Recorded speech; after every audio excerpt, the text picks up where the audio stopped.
महाराष्ट्र में चुनाव की तारीखों का ऐलान हुए इतने दिन हो गए, लेकिन प्रधानमंत्री मोदी महाराष्ट्र में अपनी पार्टी के लिए प्रचार करने अभी तक नहीं पहुंचे।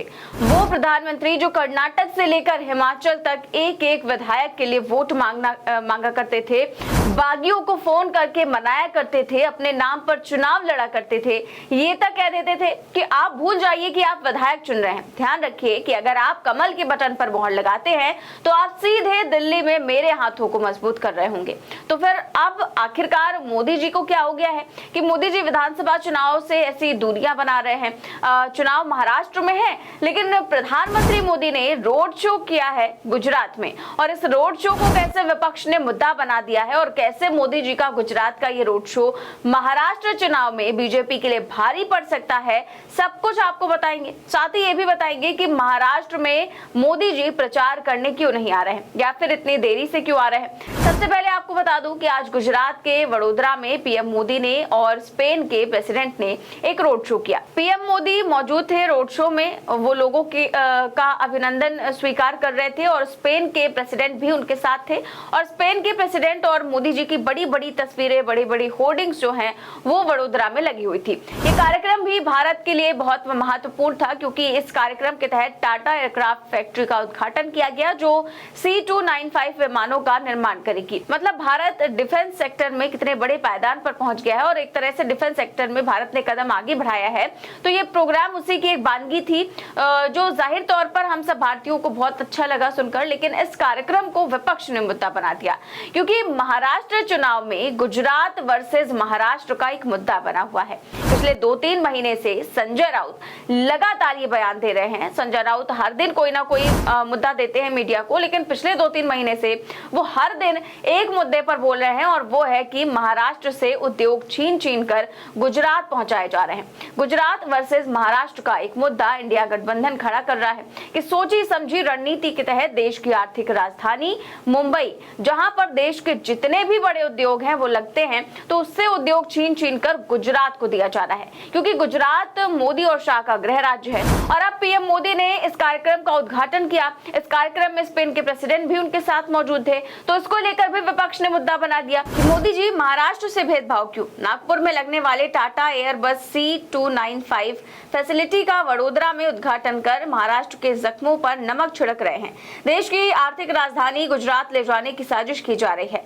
आपकी सरकार के दबाव में गुजरात भेजे गए 17 बड़े उद्योग, वेदांता, फॉक्सकॉन सेमीकंडक्टर प्लांट से लेकर टाटा एयरबस, यही नहीं international financing service centre, diamond trade centre, bulk drug park वगैरह वगैरह भी महाराष्ट्र से छीन लिए गए, और भेदभाव और बंटवारे की सियासत अब नहीं चलेगी। तो कुछ इस तरह से कांग्रेस ने इस कार्यक्रम को मुद्दा बनाया है कि आप सोची समझी रणनीति के तहत मुंबई से आर्थिक राजधानी की उपाधि छीनकर गुजरात को देना चाहते हैं, क्योंकि सारे बड़े बड़े उद्योग गुजरात में लगाए जा रहे हैं, और उन उद्योगों की लिस्ट भी पवन खेरा ने साझा किया, और इसको लेकर लगातार विपक्ष ने मुद्दा बनाया है। तो अब ये जो मुद्दा है ये महाराष्ट्र के लोगों के लिए कितना बड़ा मुद्दा बनेगा, ये तो देखने वाली बात होगी। अब बात करते हैं कि आखिरकार प्रधानमंत्री मोदी महाराष्ट्र क्यों नहीं जा रहे हैं। तो ऐसा नहीं है कि मोदी जी महाराष्ट्र गए नहीं है, मोदी जी महाराष्ट्र गए हैं। लोकसभा चुनाव के परिणामों के बाद बाकायदा जब छत्रपति शिवाजी महाराज की मूर्ति टूटी थी तो उसको लेकर पीएम मोदी ने भरे मन से माफी भी मांगी थी। इसके अलावा मोदी जी ने वीडियो कॉन्फ्रेंसिंग के जरिए भी महाराष्ट्र में कई योजनाओं परियोजनाओं का उद्घाटन किया है, लेकिन ये मानना पड़ेगा कि जिस आक्रामकता से मोदी जी राज्यों के चुनाव में दिखते थे वो नहीं दिखाई दे रहा है। ऐसे में लोग कह रहे हैं कि क्या हारी हुई बाजी में मोदी जी अपना चेहरा खराब नहीं करना चाहते हैं। और ये बात सही है कि महाराष्ट्र में कांटे की टक्कर है, तो फिर रोड शो करने का सही वक्त तो महाराष्ट्र में है, लेकिन ये किन वजहों से नहीं किया जा रहा है। क्योंकि शरद पवार लोकसभा चुनाव के बाद से ही कह रहे थे कि मोदी जी के कुछ कार्यक्रम करवा दीजिए, हम तो यहाँ ऐसे ही जीत जाएंगे। और अब तो खुद बीजेपी के बड़े बड़े नेता ये मान रहे हैं कि बीजेपी महाराष्ट्र में अकेले चुनाव ही नहीं जीत सकती। जी हाँ, नामांकन के लिए अब केवल एक दिन का ही समय बचा है, और इस बीच देवेंद्र फडणवीस के एक दावे ने सनसनी फैला दी है। बीजेपी के स्थानीय नेताओं से लेकर आला कमान तक को मुसीबत में डाल दिया है। दरअसल देवेंद्र फडणवीस ने कहा कि महाराष्ट्र में बीजेपी अकेले चुनाव नहीं लड़ सकती, वो महायुति गठबंधन के सहयोगियों के साथ मिलकर ही चुनाव जीत सकती है। एक चैनल को दिए गए इंटरव्यू में देवेंद्र फडणवीस ने ये बात कही।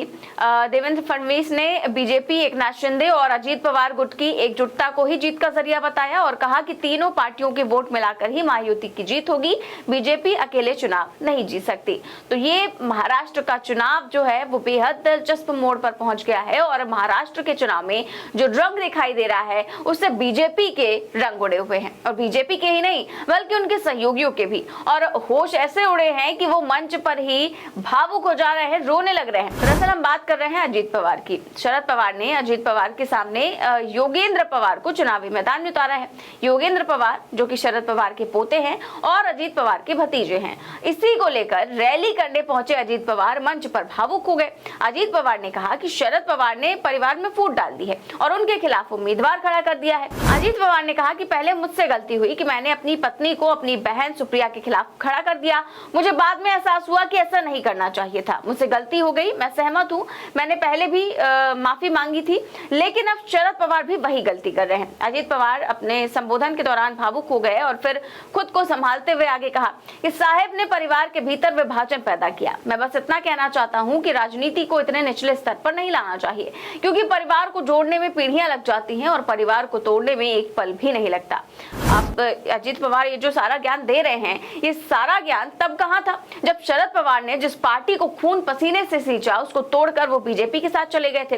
विधायक तोड़ ले गए, पार्टी तोड़ ले गए। और यही नहीं, जब लोकसभा का चुनाव आया तो अजीत पवार ने सुप्रिया सुले जो कि शरद पवार की बेटी हैं और अजीत पवार की बहन है, तो अपनी बहन के खिलाफ अपनी पत्नी को चुनाव मैदान में उतार दिया। और शरद पवार ने पहली जीत तो ये हासिल कर ही ली कि उनकी पत्नी को हरवा दिया और उनकी बेटी जीत गई। लेकिन इसके बाद जो है जिस तरीके की बयानबाजी अजीत पवार कर रहे हैं कि परिवार में फूट शरद पवार डाल रहे हैं, तो ये तो जैसे को तैसा वाली बात हो गई। जब अजीत पवार ने उनकी पार्टी तोड़ी, उनके विधायकों को तोड़ ले गए, बीजेपी में शामिल हो गए, तब तो उनके मन में ये ख्याल नहीं आया।